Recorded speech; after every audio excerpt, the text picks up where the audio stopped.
Quand ce maître-chef découpait le cochon, sa lame tournoya autour du corps entier et ressortit par la bouche, sans une seule goutte de sang sur le couteau. Il saisit ensuite les pattes du cochon et le souleva. En un instant, la chair et les os se séparèrent parfaitement. Tout le monde admira son talent. Le plat fut servi. Mais immédiatement après le repas, tout le monde ressentit des douleurs d'estomac. Le chef comprit que quelque chose clochait dans la nourriture. Il avait préparé tous les ingrédients lui-même, sauf le sel final fourni par son assistant. Il questionna l'assistant avec colère, mais ce dernier nia catégoriquement. Les villageois perdirent confiance en lui. Incapable de se défendre, il fut chassé du village par le chef du conseil. Pour survivre, il se présenta à un restaurant. Son rival, un jeune cuisinier, attrapa un poisson globe et le découpa en fines tranches avec une précision chirurgicale. Puis vint le tour du chef. Il prit une dorade et l'incisa délicatement.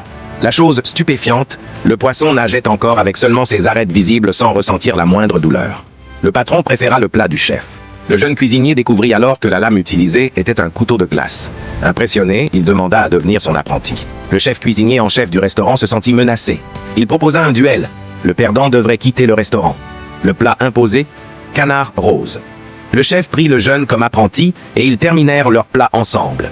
La juge goûta le canard du chef en chef. Délicieux. Puis, elle tendit la main vers le plat du chef.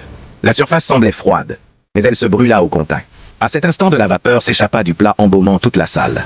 Le chef avait enveloppé le canard dans du sucre moulé qui conservait la chaleur parfaitement. La juge goûta une bouchée. Elle fut subjuguée. Le chef en chef goûta à son tour, prit une longue respiration et s'avoua vaincu. Il voulut savoir comment c'était préparé. Le secret. Le chef n'avait pas utilisé le couteau une seule fois pendant la cuisson. Le couteau aurait brisé les fibres du canard et gâché sa texture. Il avait demandé à son apprenti de briser les os à la main. Vaincu, le chef en chef quitta définitivement le restaurant et ainsi le chef devint le nouveau chef cuisinier en chef. Pour voir d'autres vidéos comme celle-ci, abonnez-vous à ma chaîne.